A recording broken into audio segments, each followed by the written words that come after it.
2024-এর 5 আগস্টের পরে মানুষ মুখিয়ে ছিল একটা নতুন সরকারের জন্য, একটা পরিবর্তিত সরকারের জন্য, এবং সেই সরকারটি নিঃসন্দেহে বিএনপি নেতৃত্বাধীন সরকার। এটা মানুষের প্রত্যাশা ছিল, এটা আমি মনে করি। আমার সাথে হয়তো হাতে গোনা 2-4 জন মানুষ দ্বিমত পোষণ করতে পারে, কিন্তু কোনো অবস্থাতেই কোনো সাম্প্রদায়িক শক্তি বা মৌলবাদী শক্তি নয়। যেহেতু আওয়ামী লীগ সরকারের পতন হয়েছে, খুব স্বাভাবিকভাবেই বিএনপি নেতৃত্বাধীন সরকার আসবে এবং কম্পারেটিভলি ভালো চলবে, এটা আমরা সবাই প্রত্যাশা করছিলাম।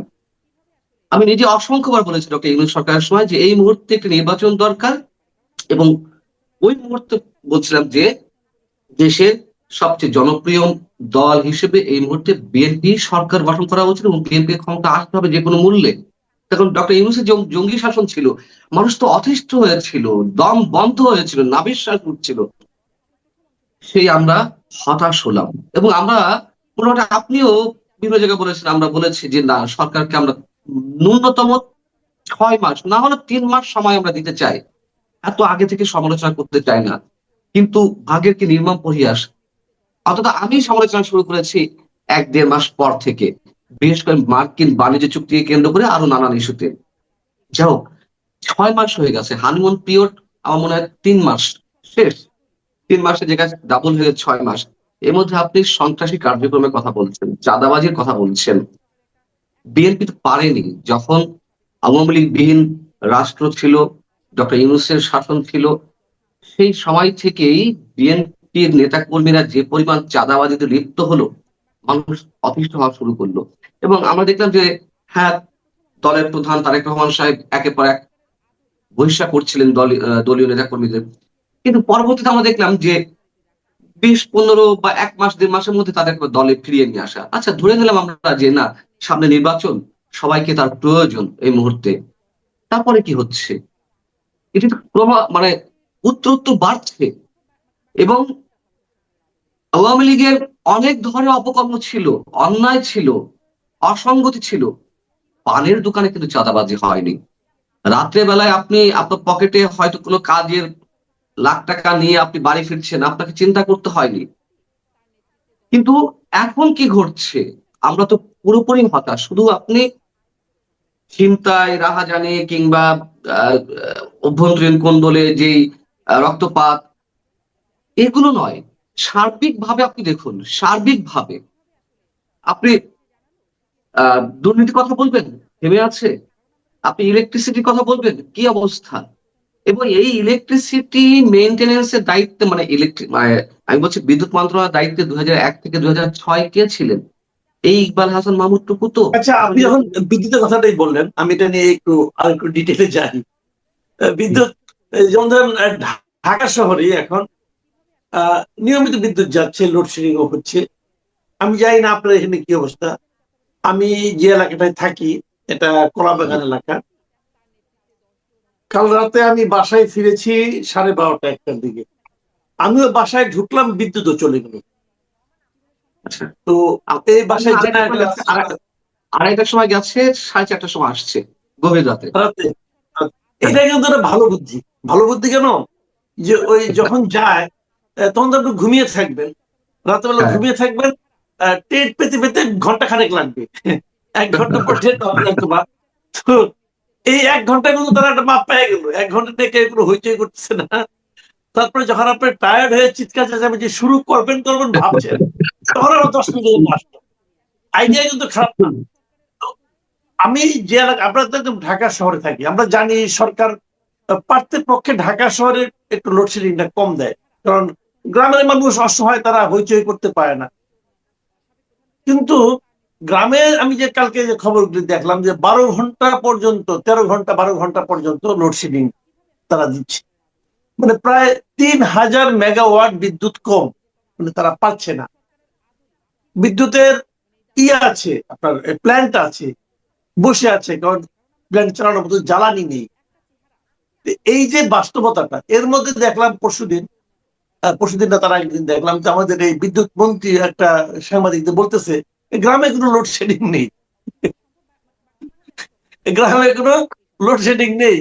তো এই যে বলতেছে, বলতেছিলেন, এখন বলেন এরা বিদ্যুৎটাকে কিভাবে হ্যান্ডেল করবে বলে আপনি মনে করছেন? আপনার কি মানে অপিনিয়ন? ভাই, কথা বলতে গেলে অনেকে আমাকে হয়তো কোর্ট কথা বলতে পারে যে গণক হয়ে গেছে, ভবিষ্যৎ দ্রষ্টা হয়ে গেছে, পারবে না, স্ট্রেট পারবে না, অন্তত বিদ্যুৎ মন্ত্রণালয়ে সাকসেসফুল হতে পারবে না। কেন? আমি যদি বলছিলাম যে ইকবাল হাসান মাহমুদ টুকু, যিনি 2001 থেকে 2006 সাল পর্যন্ত বিদ্যুৎ মন্ত্রণালয়ের দায়িত্বে ছিলেন, যদিও তিনি প্রতিমন্ত্রীর দায়িত্বে ছিলেন, যেহেতু কোনো পূর্ণমন্ত্রী ছিল না ওনার, উনি দায়িত্বপ্রাপ্ত মন্ত্রী ছিলেন, সেই ইকবাল হাসান মাহমুদ টুকু এখন আজকের পূর্ণমন্ত্রী। 2001-এ যখন বিএনপি নেতৃত্বাধীন 4 দলীয় জোট সরকার ক্ষমতা আসে, তখন বাংলাদেশে বিদ্যুৎ উৎপাদন সক্ষমতা ছিল 2200 মেগাওয়াট, প্লাস মাইনাস সামথিং। আর যখন 2006 সালে তারা ক্ষমতা থেকে গেল, বিদ্যুৎ উৎপাদন সক্ষমতা ছিল 3600 সামথিং মেগাওয়াট, অর্থাৎ 500 মেগাওয়াটও তারা যোগ করতে পারেনি 5 বছরে, এই ভার্সন মামুটুকু। এবং বিদ্যুতের দাবিতে আপনার মনে আছে কনসার্টে গুলি জি, চালালো পুলিশ, বেশ মানুষ কয়েকজন মারা নিহত। গেছে। গুলাম রাব্বানি নামে একজন ব্যক্তি ছিল, একজন সুশীল ব্যক্তি, তার নেতৃত্বে আন্দোলনটা সংগঠিত হয়েছিল, সেই ইকবাল হাসান মাহমুদ টুকু। মজার বিষয় হচ্ছে, আপনি যেমন বললেন যে এই মন্ত্রী মহোদয় বলছিলেন যে গ্রামে কোনো বিদ্যুৎ নাই, না, লোডশেডিং নেই। লোডশেডিং, সরি, সরি, লোডশেডিং নেই। আপনি আরো একটা কথা বলেছেন যে বিদ্যুৎ উৎপাদন সক্ষমতা আছে, প্লান্ট আছে, কিন্তু জ্বালানি নেই। আচ্ছা, এই যে বিদ্যুৎ প্রতিমন্ত্রীও গতকাল বেশ কিছু কথা বললেন যে আমাদের সক্ষমতা আছে কিন্তু জ্বালানির অভাব, তারও তার পিছনে বিভিন্ন কারণ আছে।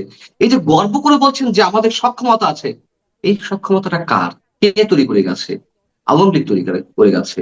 2009 থেকে 2024 পর্যন্ত 30 থেকে 33,000 মেগাওয়াট বিদ্যুৎ উৎপাদন সক্ষমতার পর্যায়ে নিয়ে গেছে, অর্থাৎ ওই পরিমাণ প্লান্ট আছে, জ্বালানি থাকলে 30 থেকে 33,000 মেগাওয়াট বিদ্যুৎ উৎপাদন করা যেত। জ্বালানি সেই পরিমাণ থাকে না বিধায় সেটি সর্বোচ্চ 17,000-এর উপরে উৎপাদন হয়েছে। এদিকে বলছে যে সক্ষমতা আছে, এরা আওয়ামী লীগের কৃতিত্ব দিচ্ছে না। আচ্ছা, দরকার নাই কৃতিত্ব। পরে আবার কি বলছে যে আজকে যে বিদ্যুতের আহ ভয়াবহ দুরবস্থা, এর জন্য আওয়ামী লীগ দায়ী। কেন? দীর্ঘমেয়াদী মধ্যমেয়াদী পরিকল্পনা করতে পারেনি, এটাও সত্য কথা। আওয়ামী লীগ মধ্যমেয়াদী দীর্ঘমেয়াদী পরিকল্পনা করেনি, শর্টকাটে চালানোর জন্য rental power plant, quick rental power plant নিয়ে আসছে, অতিরিক্ত বিদ্যুৎ খরচ হয়েছে। কিন্তু আমরা যখন সমালোচনা করব, আলোচনাটাও করতে হবে। আপনি সম্ভবত কোন এক জায়গায় বলছিলেন যে শেখ হাসিনা গুড ম্যানেজার ছিলেন। অফকোর্স গুড ম্যানেজার ছিলেন, তার অনেক অন্যায় থাকতে পারে। তিনি আপৎকালীন সময়ে যে পরিমাণ সার্ভ করেছেন দেশের বিভিন্ন ইস্যুতে, দেশের ব্যবসা বাণিজ্য কোন জায়গায় গিয়েছিল আপনি চিন্তা করুন। আপৎকালীন সময় ঠিক ঠেক দিয়েছিলেন। হ্যাঁ, বিদ্যুতের মাধ্যমে অনেক টাকা চুরি হয়েছে, হাজার হাজার কোটি টাকা দুর্নীতি হয়েছে, ব্যাংক লোন নিয়ে বিদ্যুৎ প্ল্যান্ট করে সেই টাকা শোধ করেনি, ওটাকে কি বলে, ভর্তুকি না কি বলে, সরকার থেকে ভর্তুকি দেওয়া হয়েছে, ইত্যাদি ইত্যাদি অনেক কিছু হয়েছে। কিন্তু আমরা তো এটি টের পাইনি যে লোডশেডিং হয়। আমরা 15 বছর তো ভুলে গিয়েছিলাম যে লোডশেডিং কি, ভুলে গিয়েছিলাম। কিন্তু সরকার বলছে যে আমাদের উৎপাদন সক্ষমতা আছে, আর ওটা তো আওয়ামী লীগ তৈরি করে গিয়েছিল। আমরা বলছি যে ভুল নীতির কারণে আজকে এই সমস্যা। তা তোমরা 6 মাসে কি করেছো? 6 মাস তো হয়ে গেছে। আপনি মাঝে তেলের দাম বাড়ালেন হুড় হুড় করে, ইরান যুদ্ধের কারণে আন্তর্জাতিক বাজারে তো তেলের দাম কমলো, কমানো হয়েছে? কমানো হয়নি। দফায় দফায় বিদ্যুতের দাম বেড়েছে, দফায় দফায় গ্যাসের দাম বেড়েছে, এলএনজি দ্বিগুণ দামে আমদানি করা হচ্ছে।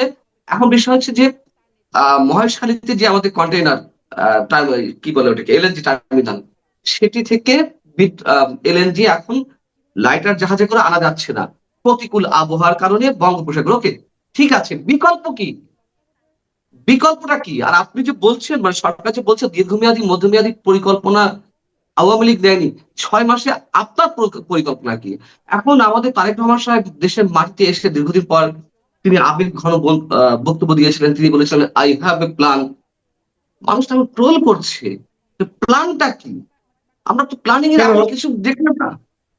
প্ল্যানটা হলো যে ইকবাল হাসান মাহমুদ টুকুকে বিদ্যুৎ মন্ত্রী বানানো, এটাই তো প্ল্যান। সেটি এই জন্য আমি প্ল্যানটা খুব আপনার জোর পছন্দ করি, নাই? এই লোককে কে পছন্দ করেন বলুন? দিন রাত ফ্যাসিবাদ ফ্যাসিবাদ বলে উচ্চারণ করে, এবং এই ইকবাল হাসান মাহমুদ টুকু উচ্চারণ করেছিলেন যে আওয়ামী লীগ এমন একটি দল, সেই দলের নেতা কর্মীদের সঙ্গে কেউ সম্পর্ক স্থাপন করতে পারে না, কারো আত্মীয়তা হতে পারে না। তার নিজের ঘরের মেয়ে তো শেখ সেলিম ইয়াসিনের সাথে বিয়ে দেওয়া। তো এইসব কথাবার্তা বলে মানুষের কাছে হাস্যরসের উৎপাদন করার কোনো কারণ নেই। এবং আপনি চাঁদাবাজি দিয়ে শুরু করেছিলেন, দলীয় নেতা কর্মীরা চাঁদাবাজি করছেই। চট্টগ্রামে পরপর কয়টি ঘটনা ঘটলো, প্রকাশ্য দিবালোকে চাঁদা না পেয়ে গুলি করার ঘটনা, একজন ব্যক্তির বাড়িতে প্রকাশ্যে গুলি করার ঘটনা, বাইরে থেকে ফায়ার করছে একের পর এক, কোনো ধরনের ব্যবস্থা নেই। আবার আরেকজন তো অফিসে গিয়ে চাঁদাবাজি করে আসলো, না পেয়ে অফিস ভাঙচুর করে আসলো। এই ধরনের ঘটনা তো একটা দুটো না, অসংখ্য ঘটছে। আমি একটু বিদ্যুতে আবার ফিরে আসি। সেটি হচ্ছে যে এই যে ৮০টির মতন সমিতি, পল্লী বিদ্যুতের ৮০টির মতন সমিতি তারা নিরাপত্তা চেয়ে পুলিশের কাছে চিঠি দিয়েছে। আমরা কি কেউ ধারণা করতে পারছি যে কোথায় যাচ্ছি আমরা? কনসার্টের এক্সাম্পল দিচ্ছিলাম আমরা। আমরা চাই না এরকম কিছু ঘটুক। তো ৬ মাসের মধ্যে কি হলো? আমরা আওয়ামী লীগকে বিদায় করে কি নিয়ে আসলাম? যেমন আমরা ইউনূসের সময় বলছিলাম যে জঙ্গি শাসনের উৎপাদন হয়েছে, হয়েছে তো সত্য কথা। এখন এই সরকারের ৬ মাস যেতে না যেতেই, ৬ মাস তো কেবল ১৮ তারিখে পূর্ণ হবে। ১২ তারিখে ১২ ফেব্রুয়ারি নির্বাচন হয়েছিল, ১৮ তারিখে ওত নিয়েছিল। কি অবস্থা দেখতে পাচ্ছি আমরা? কোন জায়গা থেকে বলবো যে পজিটিভ সাইন আমরা দেখতে পাচ্ছি, আমরা প্লাস মার্কস দিতে পারবো? কূটনীতি, আপনি দেখুন আন্তর্জাতিক কূটনীতির কি অবস্থা, এটা হজবরল আচ্ছা, ফেলেছে। আমরা কূটনীতির একটা কথা বলি। কূটনীতিতে আমরা তো এটা অবশ্যই মানবো, আমরা সারা দুনিয়ার সঙ্গে কূটনৈতিক আমাদের সুসম্পর্ক বজায় রাখবো, এটা তো একটা প্রত্যাশা সবসময় সব রাষ্ট্রেরই থাকে। তা আমাদের প্রতিবেশীর সঙ্গে যে কূটনৈতিক যে দৌড়ঝাঁপ ইদানিং দেখছি আমরা, যে বিশেষ করে আমার তো মনে হচ্ছে যে ভারতের দিক থেকে দৌড়ঝাঁপটা বেশি হচ্ছে। এই মাসের শুরুর দিকে দেখলাম শেখ হাসিনাকে কেন্দ্র করে ওনার একটা প্রেস কনফারেন্সকে কেন্দ্র করে একটা টানাপোড়েন, বাংলাদেশের পক্ষ থেকে খুব কড়া ভাষায় একটা সংবাদ বিজ্ঞপ্তি দেওয়া, প্রেস রিলিজ দেওয়া। আবার ভারতের হাই কমিশনার যিনি আছেন আমাদের এখানে, তিনি প্রাইম মিনিস্টারের সঙ্গে দেখা করলেন, দেখা করে সেই দিনই আবার ভারতে চলে গেলেন, যে ভারতের প্রধানমন্ত্রীর সঙ্গে কথা বললেন।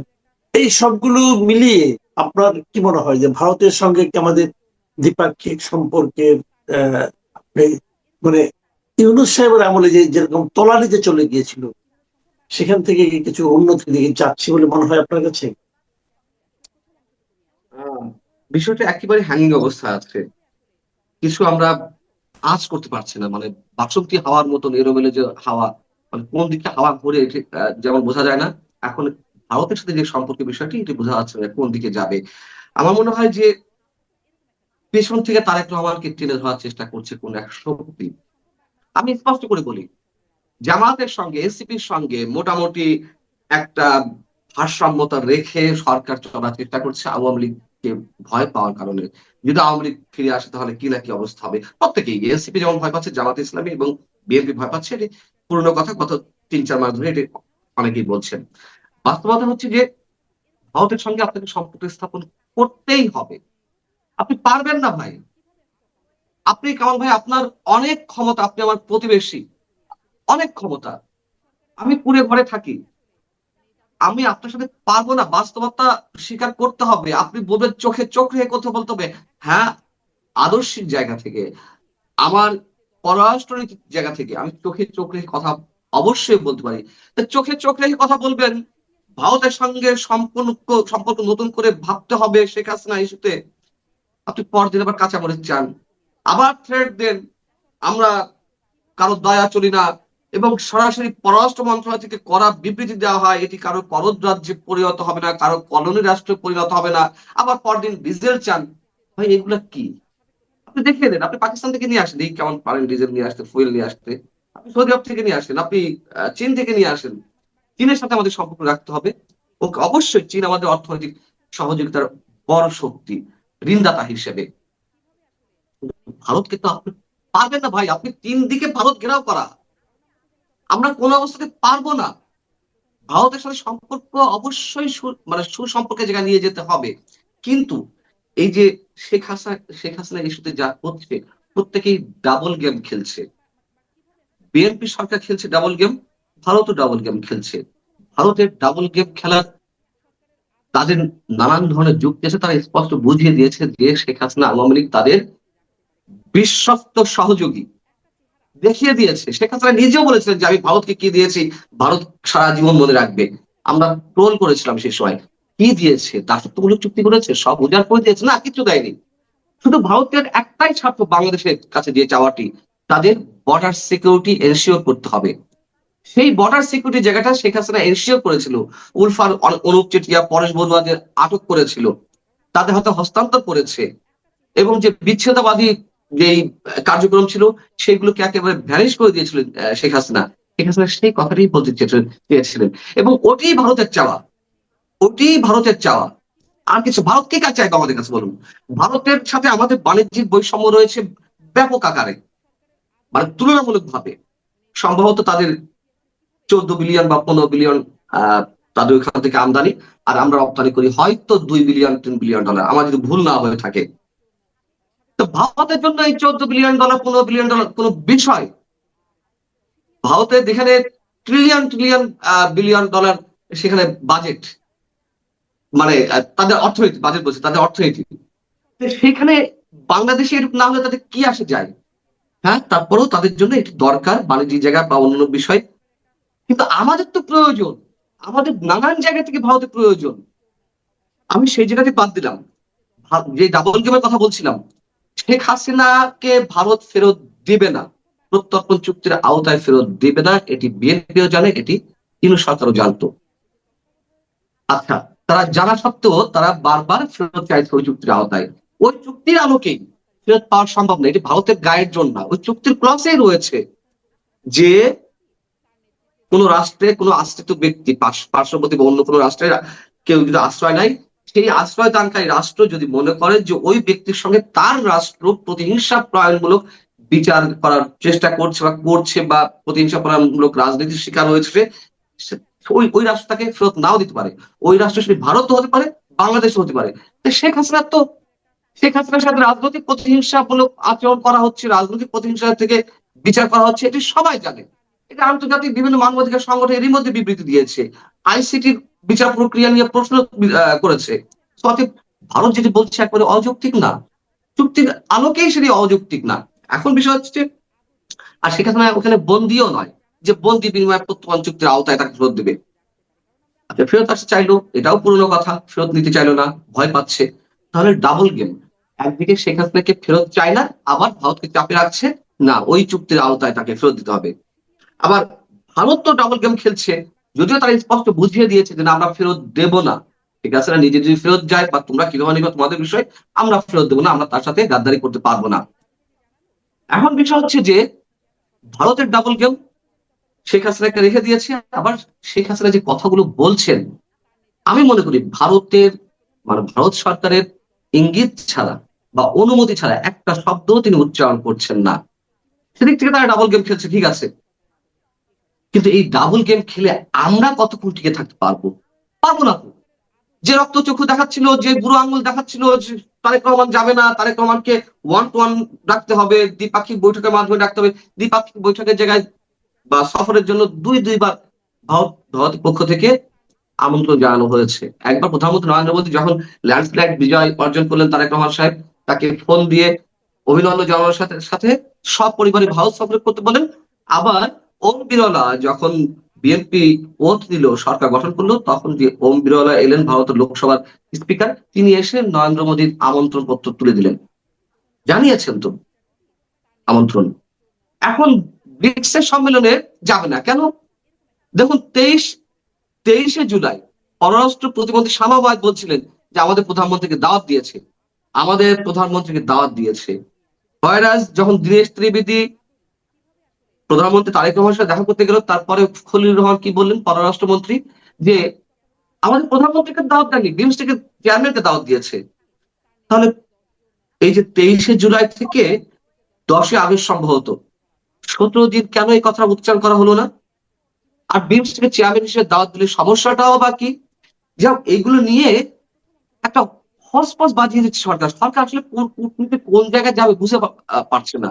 একদিকে মার্কিন বাণিজ্য চুক্তি, আমেরিকার কাছে দাসত্বের হিসেবে তার সমস্ত দাসত্ব দেওয়া, আবার চীনের পেটের মধ্যে ঢুকে যাওয়া, আবার যেই চুক্তিতে রয়েছে চীন এবং রাশিয়ার সাথে কোনো ধরনের চুক্তি করা যাবে না, দেন দরবার করা যাবে না বা বিনিময় করা যাবে না, পরোক্ষ এবং প্রত্যক্ষভাবে ওই চুক্তিতে উল্লেখ রয়েছে। সেখানে আবার রাশিয়াতে ছুটে যায়। আবার এদিকে ভারত যুক্তরাষ্ট্র এক হচ্ছে চীনকে ঠেকানোর জন্য, সেই ভারতকে আবার রক্তচক্ষু দেখাচ্ছে। আবার রক্তচক্ষু দেখিয়ে তারেক রহমান যাবেন তো এই মাসেই সম্ভবত সফরে যাবেন, ভারত সফরে যাবেন, যেতে হবেই, উপায় নেই। আমার কথা হচ্ছে হ্যাঁ ঠিক আছে, আমরা সবার সাথে চোখে চোখ রেখে কথা বলতে চাই। আমি আরেকটা এক্সাম্পল দিয়ে এটা শেষ করবো। দিলারা চৌধুরী একজন রাষ্ট্রবিজ্ঞানী, অনেকেই চিনি আমরা, আমাদের টক শোতে আসতো। এই গত পরশুদিন প্রেস ক্লাবে একটা অনুষ্ঠানে বলছেন আওয়ামী লীগ মানে বিভেদের চূড়ান্ত পর্যায়ে নিয়ে গিয়েছিল, স্বাধীনতা বিরোধী শক্তির সাথে আর স্বাধীনতা পক্ষের শক্তির মধ্যে তারা দা কুমড়ো সম্পর্ক তৈরি করেছিল, ঘরে ঘরে শত্রুতা তৈরি করেছে, ইত্যাদি ইত্যাদি। কেন স্বাধীনতা 55 বছর পরে এসে কি হবে, এটি বলছে। কিন্তু পরবর্তী অংশটুকু আর বলে না যে ইউনুস সরকার ফ্যাসিবাদের নামে যে ঘরে ঘরে বিবাদ সৃষ্টি করে দিল, ফ্যাসিবাদের দোষর নাম করে যাকে তাকে আটক করা হচ্ছে, যাকে তাকে কতল করা হচ্ছে, মবের মধ্যে ফেলা হচ্ছে, ফ্যাসিবাদের সহযোগী নাম করে ভারতের সাথে মানে আধিপত্যবাদের বিরুদ্ধে লড়াই করতে হবে। কিন্তু আমরা সাম্রাজ্যবাদের সাথে মানে প্রেম করছি, আমরা আমাদের স্বাধীনতা বিরোধী শক্তি পাকিস্তানের সাথে দহরমহর মানে একটা উষ্ণ সম্পর্ক তৈরি করছি, পাকিস্তানের গোয়েন্দা এখানে যাবে আসবে দিন রাত, সেটি নিয়ে কোনো কথা বলছি না। আমরা চীনের পেটের মধ্যে, চীনের বলয়ের মধ্যে ঢুকে গেছি। চীনের যে অর্থনৈতিক করিডোর, সেই করিডোরে বাংলাদেশকে ঢোকার মানে জয়েন করার প্রস্তাব দেওয়া হয়েছে। সেই প্রস্তাব অনুমোদনের আগে চীন থেকে ঘোষণা আসে যে বাংলাদেশ জয়েন করে ফেলেছে। এইগুলো আধিপত্যবাদ নয়, এইগুলো সাম্রাজ্যবাদ নয়। এই হচ্ছে আমাদের বুদ্ধিজীবী রাষ্ট্রবিজ্ঞানী। হ্যাঁ, আওয়ামী লীগের মধ্যেও এই ধরনের বুদ্ধিজীবী ছিল।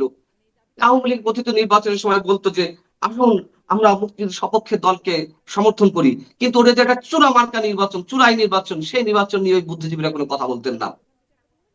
দেখো, তো এইসব কারণেই তো ফ্যাসিবাদ বলা হয়ে থাকে, একটা অংশ বলে আমাদের দেশের মানুষ। ফ্যাসিবাদের চেয়ে বড় ফ্যাসিবাদ ছিল যদি আওয়ামী লীগ ফ্যাসিবাদী শক্তি হয়ে থাকে, বড় ফ্যাসিবাদী শক্তি ডক্টর ইউনূস। আর বিএনপিও যদি আওয়ামী লীগকে ফ্যাসিবাদী শক্তি হিসেবে উল্লেখ করে থাকে, বিএনপিও 6 মাসের মধ্যে তার কম কিছু দেখাচ্ছে না। তাহলে ফ্যাসিবাদ বললে সবাইকে বলতে হবে, উদার গণতান্ত্রিক বললে সবাইকে বলতে হবে, কাউকে আলাদা করার কোনো সুযোগ পাচ্ছে না। বরং ক্ষেত্র বিশেষে আওয়ামী লীগের শূন্যতা এখন মানুষ কোনো কোনো ক্ষেত্রে টের পাচ্ছে, এটাই বাস্তবতা। জি, অনেক ধন্যবাদ, অনেক ধন্যবাদ জনাব মঞ্জুর আলম পান্না। প্রিয় দর্শক, আমি কেবল এইটুকুই বলতে চাই, আপনারা পান্নার কাছে সবকিছু শুনলেন এবং তার কথা থেকে আমার একটা কথা মনে হচ্ছে, আমি বরং সরকারকেই বলতে চাই একটা কথা, যে আপনি কত ভালো করছেন, কত ভালো করছেন না, এটা আপনারা কি বললেন কি বললেন না, এতে কিছুই যায় আসে না। জনগণ ঠিকই মিলিয়ে নেবে। জনগণ আগের সময় কেমন ছিলেন আর এখন কেমন আছেন, সেই ক্ষেত্রে সঙ্গে খুব ভালো সম্পর্ক করতে চায়। কয়েকটা ঘটনা আমরা দেখলাম, এই ঘটনাগুলো ডিটেলে আর আমি আপনাকে বলছি না, আপনি নিজেও হয়তো বলবেন। তো আসলে ভারতের সঙ্গে সম্পর্কের ধরনটা কেমন আমাদের, আপনি কি বুঝছেন? আচ্ছা, ধরনটা এখন তো কেমন সেটা তো আমরা বুঝতেই পারছি। তার কারণ তাদের দীর্ঘদিনের যে বিশ্বস্ত ব্যক্তি ক্ষমতায় ছিলেন, তিনি এখন ক্ষমতায় নাই। স্বাভাবিকভাবে এই জিনিসটা তারা পছন্দ করে নাই, বা তারা এটা নিয়ে বেশ আমি দুশ্চিন্তাগ্রস্ত তা বলবো না, তারা হঠাৎ করে তাদের ফরেন পলিসির ক্ষেত্রে একটা সেটব্যাক হয়েছে, এটা তারা নিজেরাও বলেছে বিভিন্ন সময় বিভিন্ন ভাবে। এবং সেখানে শেখ হাসিনা খুব ভালো অবস্থাতেই আছে সেখানে তাদের হেফাজতে। এটা নিয়ে বাংলাদেশের সঙ্গে টানাপোড়েন শুরু হয়েছে। এবং তবে একটা জিনিস আমি লক্ষ্য করছি যে আমাদের মিডিয়া বা আমাদের সরকারি মহল যেভাবে মিডিয়াকে খাওয়াচ্ছে কতগুলো জিনিস, যে ইন্ডিয়া পাগল হয়ে গেছে আমাদের সঙ্গে সম্পর্ক উন্নয়ন করার। ব্যাপারটা আমার কাছে এরকম মনে হচ্ছে। কেন হচ্ছে না সেটা একটু ব্যাখ্যা করে বলি। সেটা হচ্ছে এই, যেমন ইন্ডিয়ান যে হাই কমিশনার, উনি একজন মানে পলিটিক্যাল অ্যাপয়েন্ট, বয়স উনি মন্ত্রীর পদমর্যাদায় তাকে দেওয়া হয়েছে। মানে তাতে বোঝা গেল যে মানে তারা নতুন ভাবে এই রিলেশনশিপটাকে কিভাবে নর্মালাইজ করা যায় সেই চেষ্টা। এবং যুদ্ধ ত্রিবেদী আসার পরেও বিভিন্ন ভাবে তিনি নিজে বাংলাও কথা বলেন, এটাও আরেকটা বড় অ্যাডভান্টেজ। তো এখন এখানে পত্র পত্রিকায় দেখতে পাচ্ছি বা মিডিয়া বিভিন্ন টক শোতে মানে তারা অস্থির হয়ে গেছে যে একটু আগে আপনিও বলছিলেন যে দীনেশ ত্রিবেদী একই সঙ্গে আহ, একটা প্রধানমন্ত্রীর সঙ্গে দেখা করার আগের দিন পররাষ্ট্রমন্ত্রীর সাথে কথা বললেন, তারপরে প্রধানমন্ত্রীর সাথে কথা বলার পরে উনি স্বরাষ্ট্রমন্ত্রীর ওখানে গেলেন, তারপরে সেখান থেকে সরাসরি দিল্লি চলে গেলেন। মানে আমাদের মিডিয়া এমন একটা ইমপ্রেশন দিচ্ছে যে এটা খুব তড়িঘড়ি করে তারা এগুলা করছে, কিন্তু তাদেরকে একটা জিনিস বুঝতে হবে যে এই সমস্ত অ্যাপয়েন্টমেন্ট গুলা অন্তত 1 মাস আগে ঠিক করে। এটা বুঝতে হবে আপনাদের, মানে মানে অন দ্য স্পট কোনো ডিসিশন হচ্ছে না, এটা সেইভাবেই তারা ক্যালকুলেট করেছে সেইভাবেই, এবং বাংলাদেশ সরকার থেকে সেইভাবে সময় নিয়েছে, পররাষ্ট্রমন্ত্রীর সঙ্গেও সেইভাবে সময়, মানে স্বরাষ্ট্রমন্ত্রীর সঙ্গেও সেইভাবে সময় নিয়েছে, প্রধানমন্ত্রীর সঙ্গে তো অবশ্যই নিয়েছে, বিকজ প্রধানমন্ত্রীর স্কেডিউল তো খুব বিজি। তো ফলে, এবং সে যে প্রধানমন্ত্রীর সঙ্গে দেখা করে আবার দিল্লিতে যাবে তাদের প্রধানমন্ত্রীর সঙ্গে দেখা করতে, এটাও আগের থেকে ঠিক করা। এগুলো সবকিছুই মানে মানে তাদের পরিকল্পনা মাফিকই সবকিছু হচ্ছে। এখন তিনি তিনি যেহেতু একটা মন্ত্রীর পদমর্যাদায় এখানে আছেন, স্বাভাবিকভাবে মানে দীনেশ ত্রিবেদী কি কি কথাবার্তা হলো এইটা তার প্রধানমন্ত্রীকে জানাবেন বা জানিয়েছেন অলরেডি, বিকজ সে তো অলরেডি দেখাও করেছে। তো আজকে একটা ইন্ডিয়ান একটা ইয়ের মধ্যে দেখছিলাম যে তাদের ছক কাটা আছে যে কিভাবে কিভাবে জিনিসগুলোকে তারা সামনের দিকে এগিয়ে নিয়ে যাবে। সেইভাবেই তারা সবকিছু করছে। এখন দিল্লিতে তার সফরের ব্যাপারে আপনারা নিশ্চয়ই জানেন যে বাইল্যাটারাল ভিজিটটা হবে, এটাও ইন্ডিয়ান গভর্নমেন্ট আগে থেকেই দাওয়াত দিয়েছে যে আপনি আমাদের এখানে আসবেন, এবং তার ইনগরেশনের সময় ইন্ডিয়ান কি বলে স্পিকারকে তারা, পার্লামেন্টের স্পিকারকে তারা এখানে পাঠিয়েছে। এটা খুব ভালো একটা জেস্টার। তার আগে ওদের পররাষ্ট্রমন্ত্রী জয়শঙ্কর এসে দেখা করে গেছে, এবং তখন ইউনূস সাহেব ক্ষমতায় ছিলেন এবং তার সঙ্গে সে দেখা করেন। মানে এটা একটা ক্লিয়ার স্নাপ ইন্ডিয়া, মানে ইউনূস গভর্নমেন্টকে দেওয়া যে তোমাদের সাথে আমাদের কোনো সম্পর্ক, মানে আমরা তোমাদের নিয়ে চিন্তিত না, পরে যিনি ক্ষমতায় আসবেন তার সঙ্গে আমরা এটা নিয়ে ইন এনি কেস। যে কথাটা বলছিলাম যে এগুলো তারা সবকিছুই আগের থেকে ঠিক করা, তাদের যে সেটব্যাকটা হয়েছিল হাসিনা চলে যাওয়ার পরে, এবং সেটা একটা বিরাট সেটব্যাক। সত্যি কথা বলতে কি, বিশেষ করে নরেন্দ্র মোদী ক্ষমতায় আসার পরে যে যে জিনিসটা হলো সেটা হলো এই, তারা মানে তখন পশ্চিমবঙ্গে মুখ্যমন্ত্রী ছিলেন মমতা বন্দ্যোপাধ্যায়, তার সঙ্গে তার মানে ঝগড়াঝাটি লেগেই থাকতো এবং তাকে কোনোভাবেই সে বশ করতে পারছিল না। কিন্তু পূর্ববঙ্গে মানে তৎকালীন এখন যেটা বাংলাদেশ, তারা ধরে নিত এটা পূর্ববঙ্গ, এবং সেখানে তারা একটা মুখ্যমন্ত্রী রাখছে যেটা তাদের কথায় চলাফেরা করবে, হ্যাঁ সেইভাবেই তারা তাকে ট্রিট করতো। ঠিক ঠিক আছে। আর শেখ হাসিনাও দেখেন দিন দিন তার জনবিচ্ছিন্নতার কারণে, তার স্বৈর শাসনের কারণে মানুষের থেকে সে দূরে সরে যাচ্ছে, এবং ইন্ডিয়া বা এখানকার সিকিউরিটি ফোর্সের উপরেই তার নির্ভর করতে হচ্ছে। এবং একটা জিনিস, যে জিনিসটাতে এত দ্রুত ঘটে যাবে এটা ইন্ডিয়া সত্যি কথা বলতে কি আমার ধারণা তাদের ক্যালকুলেশনে ছিল। এবং আমি যখন ওই যে রিসেন্টলি যে মোদির বিপক্ষে যে ছাত্র আন্দোলন শুরু হলো ওই পরীক্ষার প্রশ্নপত্র ফাঁস নিয়ে, সেটা কিন্তু তুমুল পর্যায়ে চলে গেছে, এবং তারা বললো এটা বাতিল করতে হবে, শিক্ষামন্ত্রীকে পদত্যাগ করতে হবে। দেখেন মোদি খুব ক্লেভারলি এবং ইন্টেলিজেন্টলি সেই জিনিসটা হ্যান্ডেল করলো। সে শিক্ষামন্ত্রীকে বরখাস্ত পদত্যাগ করালো এবং বললো, একটা চমৎকার বক্তৃতা করলো সে ছাত্রদের উদ্দেশ্যে যে তোমাদের ব্যথা বেদনা আমরা বুঝেছি এবং আমাদের আরো আগে এটা বোঝা উচিত ছিল, এবং তোমাদের যে তোমাদের ক্ষোভ গুলা জেনুইন। তো আমি খালি ভাবতেছিলাম যে শেখ হাসিনা যদি খালি এই কথাটাই বলতো তাহলে কিন্তু তার আজকে ক্ষমতার থেকে যেতে হয়, সে কিন্তু ক্ষমতায় থাকতো।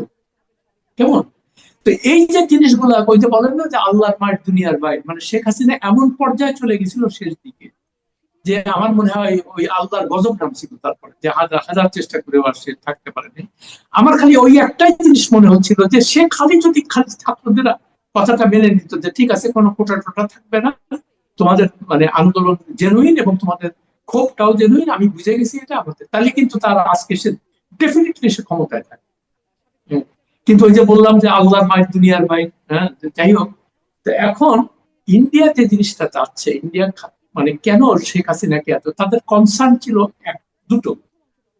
ফার্স্ট কনসার্ন যেন বাংলাদেশের ভূমি, বিশেষ করে পার্বত্য চট্টগ্রামকে যেন কোনোভাবে ইন্ডিয়ার বিরুদ্ধে অ্যান্টি ইন্ডিয়ান যে ইনসার্জেন্সি গুলো হচ্ছিল তাতে সমর্থন না দেয়, যেটা আগের সরকারগুলো দিয়েছে। এটা আমরা জিয়া রহমানের সময় দেখেছি, এরশাদের সময় দেখেছি, খালেদা জিয়ার সময় দেখেছি।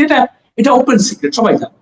আচ্ছা, কিন্তু হাসিনা যখন ক্ষমতায় আসলো, তাকে সে পরিষ্কার ভাবে বললো যে আমাদের কোন ভূমি অ্যান্টি ইন্ডিয়ান অ্যাক্টিভিটিস কে আমরা মানে ব্যবহার করতে দিব না হিসেবে, এবং সেটা সে পালন করেছে। এবং ইন্ডিয়া তাতে ভীষণ খুশি। ইন্ডিয়া কেন খুশি এটাও একটু পরিষ্কার করে বলি, যে তারা আগে পাকিস্তানের সময় তাদেরকে দুইটা ফ্রন্টে মানে সৈন্য রাখতে হইত।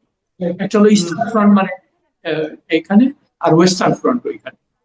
তো বাংলাদেশ স্বাধীন হওয়ার পরে ইন্ডিয়া চিন্তা করলো যে আমরা তো একটা বড় কাজ করে ফেলছি, আমাদের এখন এই মানে পূর্ব পাকিস্তান যেটা ছিল এটাতে আমাদের আর সৈন্য টৈন্য রাখতে হবে না।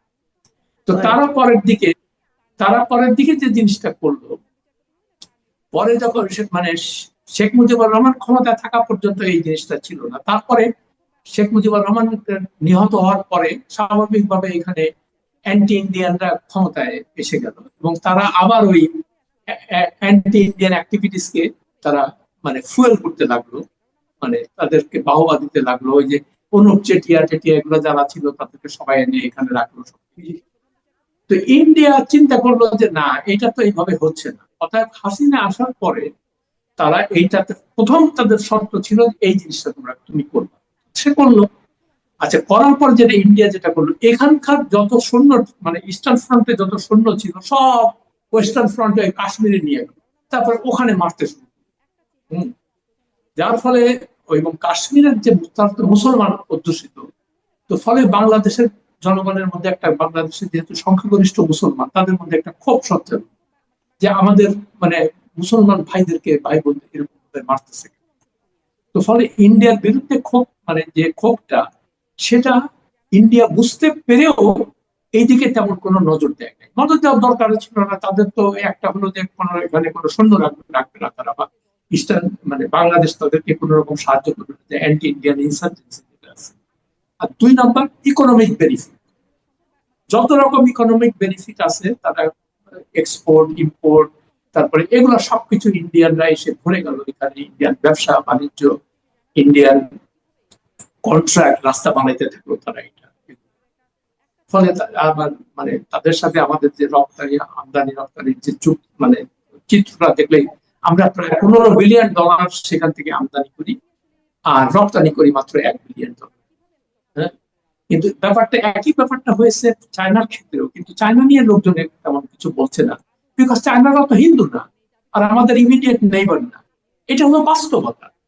তো এই জন্য আমি বলছি যে ইন্ডিয়া চিন্তা করতেছে যে আমরা কি করে এখন মোটামুটি একটা ওয়ার্কিং রিলেশনশিপে যেতে পারি, যেটাতে আমরা এনশিওর করবো আবারও তারেক রহমানের মাধ্যমে যে ওখানে কোনো অ্যান্টি ইন্ডিয়া অ্যাক্টিভিটিস কে তারা অ্যালাউ করবে না। প্লাস যেখানে ইকোনমিক বেনিফিট যেগুলো আসছে সেগুলো আবার আমরা কোন রকমের ঠিক করতে পারি। কিন্তু এটাই হলো মূল কথা। আচ্ছা, এখানে একটা কথা যেটা আলোচনায় আসছে বারবার, যে এই যে আপনি বললেন যে বাংলাদেশের সঙ্গে একটা ওয়ার্কিং রিলেশনশিপ রাখার ব্যাপারটা, এক্ষেত্রে কি আপনার মনে হয় যে শেখ হাসিনা ইস্যুটা একটা মানে আপনার সমস্যা তৈরি করছে? মানে এটা বললাম এই কারণে, দেখলাম যে আমাদের স্বরাষ্ট্রমন্ত্রী বারবার বলতেছেন যে আপনারা হাসিনা কার্ড খেলবেন কিন্তু আবার আমাদের সঙ্গে সুসম্পর্ক রাখতে চাইবেন, এটা তো হয় না। এবং ওনারাও কিন্তু শেখ হাসিনার ব্যাপারে বাংলাদেশের যে চাহিদা, সেই চাহিদা পূরণের ক্ষেত্রে কিন্তু খুব দৃষ্টিযোগ্য কোনো কিছু কিন্তু করছে বলে মনে হচ্ছে না। তো এটাকে ওনারা কিভাবে হ্যান্ডেল করবে মনে হচ্ছে আপনার? আচ্ছা, হচ্ছে না এবং হওয়ার কোনো কারণও নেই। ইন্ডিয়ানরা কিন্তু একটা জিনিস, আমি তাদের সাথে দীর্ঘদিন গত 40 বছরে তাদের সাথে আমি বিভিন্ন ভাবে ডিল করেছি। তাদের ডিপ্লোম্যাট বলেন, তাদের জার্নালিস্ট বলেন, পলিসি মেকার, শুধু এখানে ঢাকায় না, ঢাকা, দিল্লি, ওয়াশিংটন সব জায়গায় তাদের সাথে এই সমস্ত কথাবার্তা হতো।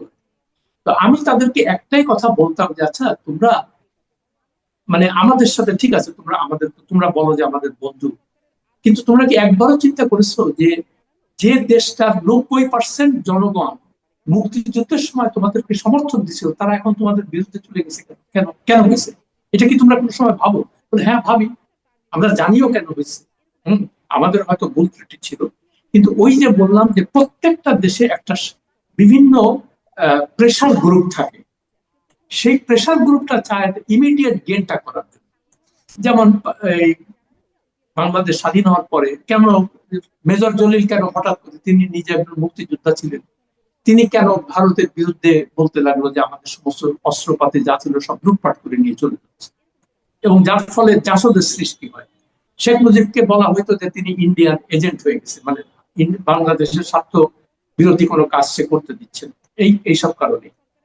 তো ইন্ডিয়ানরা যে এটা বুঝে না তা না, ইন্ডিয়ানরা বুঝে, কিন্তু তাদের হয় কি, তাদের যে টোটাল যে জিও পলিটিক্যাল যে তাদের ফ্রেমওয়ার্ক আছে, সেখানে বাংলাদেশ খুব একটা তাদের কাছে সত্যি কথা বলতে কি খুব একটা ম্যাটার করে না।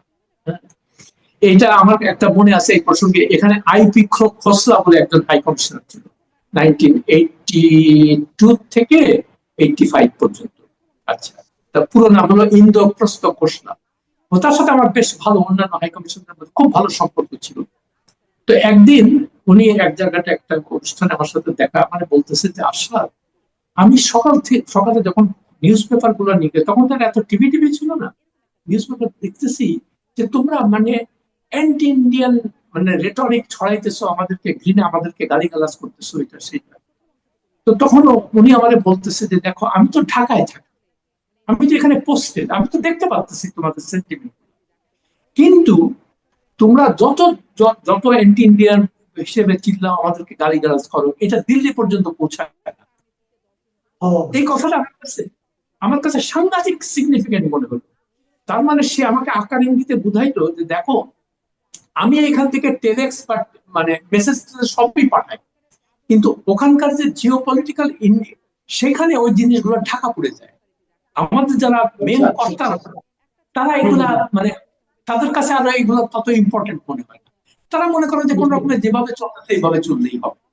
তো এখন আমার ধারণা ইন্ডিয়ানরা যদি এটা বুঝতে পারে যে না, বাংলাদেশের জনগণকে সত্যিকার অর্থে বন্ধু ভাব, ওদের আরেকটা সমস্যা হলো কি, যে যেহেতু তারা বাংলাদেশের মুক্তিযুদ্ধের একটা বড় ভূমিকা রাখছে, এটা তো কোনো অস্বীকার করার উপায় না। তো তারা মনে করে আরে মিয়া তোমার জন্মই তো দিলাম আমরা, হ্যাঁ, তো আমি যা বলবো তোমরা। তো কিন্তু ব্যাপারটা যদি তারা এইভাবে না দেখে, আমি দেখছি তাদের সাথে বিভিন্ন সময় কথাবার্তা বলে, বাংলা ইভেন দিল্লিতে আমাদের সাংবাদিক বন্ধু যারা ছিল তারাও একই আশরাফ, হোয়াট ইজ বাংলাদেশ, মানে এমন একটা ভাব, ওই ইংরেজিতে বলে কন্ডিসেন্ডিং। তো এই শব্দটার বাংলা আমি বুঝতে পারি, আচ্ছা মানে আচ্ছা ঠিক আছে দেখবো না বাবা, পরে কিছু দেখবো না। মানে আমাদেরকে কোনো সময় তারা কোন সিরিয়াসলি, পাকিস্তানকে যত সিরিয়াসলি নেয় আমাকে তত সিরিয়াসলি নেয় না। এটা হলো বাস্তবতা। এবং হ্যাঁ, আমাদের সিরিয়াসনেস নিত যদি আমাদের কাছে অ্যাটম বোমা থাকতো, তাহলে সিরিয়াস। এটা ভালো বলছেন। আচ্ছা, আমরা আন্তর্জাতিক রাজনীতির বাইরে একটু দেশে একটু ব্যাক করতে চাই। এই কারণে দেশের দুটো ঘটনা আপনার প্রথম যেটা নিয়ে আলোচনা করতে চাই সেটা হলো, আপনাদেরকে সংক্ষেপে বলেন, আপনি জানেন যে দুদিন আগে আমাদের এসএসসি পরীক্ষার রেজাল্ট প্রকাশিত হয়েছে। এটা প্রত্যেকটা স্টুডেন্টের, প্রত্যেকটা মানুষের জীবনের প্রথম একটা পাবলিক এক্সাম, এবং এটা খুব গুরুত্বপূর্ণ এক্সাম হিসেবে আমরা বিবেচনা করি। অনেকের জীবনের মানে গতিটা কি হবে এটাই হয়তো এখানে নির্ধারিত হয়। আমরা দেখেছিলাম আগে গভর্নমেন্ট আমলে মানে প্রায় সবাইকে পাস করে দিতে পারলে বোধহয় তারা খুশি। সবাই ফার্স্ট জিপিএ 5। এবার দেখলাম যে পাশের হার গত 19 বছরের মধ্যে সর্বনিম্ন 64.05।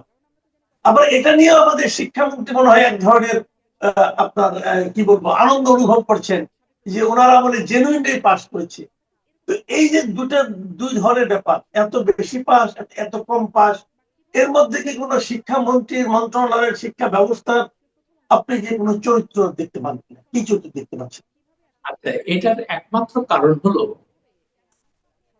প্রতিটা গভর্নমেন্টই এসে প্রথম প্রথম যখন আসে তখন চিন্তা করে যে না দেশের জন্য কিছু ভালো কাজ করব।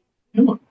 তো ভালো কাজের মধ্যে কি, মানে আমি ফ্রাঙ্কলি এখন তারেক রহমানের সরকার, নতুন সরকার, তারা চেষ্টা করতেছে at least। আমি ভবিষ্যতে কি করবো আমি জানি না। তো যে ঠিক আছে আমাদের শিক্ষা ব্যবস্থা তো একদম মানে পচে গেছে, এখানে তো ওই যে দলীয়করণ করতে করতে তারপরে এইখানে স্কুল যেখানে দরকার নেই স্কুলে সেখানে স্কুল, সবকিছু রাজনৈতিক বিবেচনায়। আচ্ছা, যার যার সে এক একটা স্কুল বানাচ্ছে, কলেজ বানাচ্ছে, সেখানে নিয়োগ দিচ্ছে, আর বলতেছে এত ওখানে সবগুলারে পাশ করাইতে হবে, নাহলে কিন্তু তোমার দেখে নি। তো এই আমলে এতগুলা চলতেছিল। তো এখন সেই দিকে মনে হয় কিছুটা তারা ওই লাগাম টানতে সক্ষম হয়েছে কিছুটা, যার জন্য এই সত্যিকার অর্থে যারা লেখাপড়া করে তাদের রেজাল্টই ভালো হচ্ছে, আর যারা হচ্ছে না। এবং আপনি দেখবেন যে 100 কতটা স্কুলে একজনও পাশ করে। তার মানে কি সেই স্কুলগুলোর কোনো তদারকি ছিল না। কোনো সব রাজনৈতিক বিবেচনায় স্কুল হয়েছে, মাস্টার হয়েছে, ছাত্রছাত্রী ভর্তি হয়েছে, একই ব্যাপার। তো এখন আমরা দীর্ঘদিন থেকে এই মানে শিক্ষা ব্যবস্থাটাকে কলুষিত করে ফেলছি, এবং যেখানে মূল মানে নজর দেওয়ার ছিল অর্থাৎ প্রাইমারি শিক্ষাকে যে শক্তিশালী করার দরকার ছিল সেটার দিকে আমরা কেউ যাই। আমি কিছুদিন আগে চায়নাতে গেলাম, সেখানে দেখলাম যে তারা এত উন্নতি করতেছে কিভাবে। দেখলাম যে সেখানে একদম ক্লাস 1 থেকে ওদের যে ক্লাস 12 পর্যন্ত সব এডুকেশন ফ্রি, সব সম্পূর্ণ ফ্রি। এবং তারা আরেকটা জিনিস করছে, যেটা তারা টেকনিক্যাল এডুকেশনের প্রতি সাংঘাতিক ভাবে এমফেসিস দিচ্ছে। দেওয়ার ফলে কি হয়েছে দেখবেন ওরা টেকনিক্যালি অনেক অ্যাডভান্স হয়ে গেছে। হ্যাঁ, তো আমরা তো সেদিকে আমরা মুখস্থ করে কিছু পাস করব, তারপরে ঘুষ ঘাস দিয়ে এদিক ওদিক ভর্তি হওয়ার চেষ্টা করব, তারপরে প্রাইভেট ইউনিভার্সিটি যেগুলো আছে তারা সেখানে তো টাকা দিলেই আপনি ভর্তি হয়ে যেতে পারবেন। তো এই জিনিসগুলা যদি যে সরকার ঠিক মতো হ্যান্ডেল করতে না পারে তাহলে শিক্ষা ব্যবস্থার 12টা বাজবে। তো আমার খালি একটাই ভয় হচ্ছে যে এই সরকার মানে যত ক্ষমতায় থাকতে যদি বেশি দিন থাকে তাহলে দেখবেন যে তারাও আবার এগুলোর সাথে কম্প্রোমাইজ করে ফেলছে আগের সরকার। তো যদি সেগুলা না করে তাইলেই শিক্ষা ব্যবস্থার উন্নতি হবে। আর প্রাইমারি স্কুল মানে শিক্ষা ব্যবস্থাটাকে মজবুত করার জন্য ভালো শিক্ষক নিয়োগ দিতে হবে, সেখানে বেতন ভাতা বাড়াইতে হবে, এবং যাতে করে বেস্ট মানে ভালো টিচাররা সেখানে যায়, তারা যেন অবহেলিত ইয়ে না করে, সেদিকে কাজে শিক্ষা ব্যবস্থা ভালো হবে। এইটি হলো আমার। জি, আমি আরেকটা প্রসঙ্গে একটু বলতে চাই, সেটা হচ্ছে আমাদের এখানে যে এখন এই মুহূর্তে যে পার্লামেন্টারি সিস্টেম, গণতন্ত্র চলছে, নির্বাচন হলো, আমরা একটা বিরোধী দল পেলাম, সরকারি দল পেলাম, সংসদে আলোচনাও হয়, কিন্তু আমি যেটা সবচেয়ে বার্নিং পয়েন্ট যেটা মনে করি সেটা হলো যে এলাকায় মনে করেন সরকারি দলের সংসদ সদস্য নেই, সে এলাকায় উন্নয়ন কর্মকাণ্ড এক ধরনের স্থবিরতা আসে। এই যে বিষয়টা, তাহলে যারা ভোটটা দেয় তারা কি তাহলে সরকারি দলকে ভোট দিবে, না হলে কি হবে না? এই যে টেন্ডেন্সিটা, আজকে যে সরকারি দল করছে কালকে সে হয়তো বিরোধী দলে যাবে, তাকেও এই ভোগান্তির মুখে পড়তে হবে। তাহলে মাঝখানে সাধারণ মানুষের কি হচ্ছে?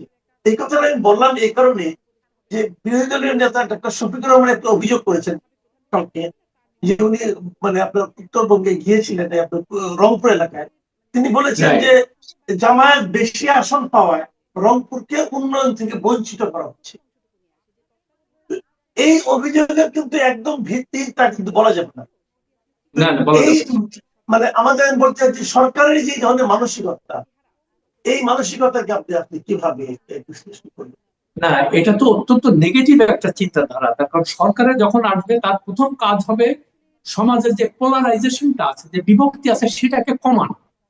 তাহলে যারা বঞ্চিত ছিল তাদেরকে তাদেরকে সুযোগ সুবিধা দেওয়া এবং তাদেরকে প্রমাণ করা যে তোমরাও এই দেশের জনগণ, তোমরা হয়তো আমাদের ভোট দেওয়া নাই, বাট আমরা তোমাদের জন্য ভালো কিছু করার, এবং তোমরা যে জনগণের অংশ এটা আমরা মেনে নিচ্ছি, তোমরা আমাদের শত্রু না। তো আনফর্চুনেটলি এগুলো তো বলে কি এগুলো ধর্মের কথা, মানে কিন্তু বাস্তবে মানে আমরা যা দেখি প্রতিটা সরকারি আসার পরে ওই যে চরম দলীয়করণ, যেমন বিএনপি যে কাজটা শুরু করছে এখন, এটা আমি শিওরে উঠতেছি মাঝে মাঝে যে এমন দলীয়করণ কিন্তু ইভেন আওয়ামী লীগও করে নাই। এই যে কর্পোরেশনের চেয়ারম্যান বানানো, এটা আওয়ামী লীগের লোকজন কিন্তু করে। আর এই যেটা দেখতেছি তারেক রহমান শুরু করছে, ওয়াসার চেয়ারম্যান, কেডিএর চেয়ারম্যান, সিডিএর চেয়ারম্যান সব নিজের দলের। আচ্ছা, ভালো কথা, তাও আমি তাতে আমার কোনো অসুবিধা নেই। আপনি যদি আমলাতন্ত্রকে সোজা করতে চান, আপনার নিজস্ব লোকজন আসবেন, খুব ভালো কথা। কিন্তু তারাও যদি এসে ওই একই রকমের ঘুষ খায় বা দলীয় দলীয় লোকদের প্রাধান্য দেয়, তাহলে তো আপনার উদ্দেশ্য সফল হবে। তো সেই জন্য আমি তারেক রহমানকে একটাই অনুরোধ করব যে আপনি নেতা হওয়ার, দেশের নেতা হওয়ার চেষ্টা করেন, দলীয় নেতা হওয়ার চেষ্টা করেন। তাহলে তার এটা হলে যে পরিণতি কি হয়, তা তো আপনি আগের আপনার নেতাদের দেখছেন, শাসন ক্ষমতা দেখছেন, আপনার ওই অবস্থায়। এইটুকু বলবো। জি, অনেক ধন্যবাদ, অনেক ধন্যবাদ জনাব আরশাদ মাহমুদ। প্রিয় দর্শক।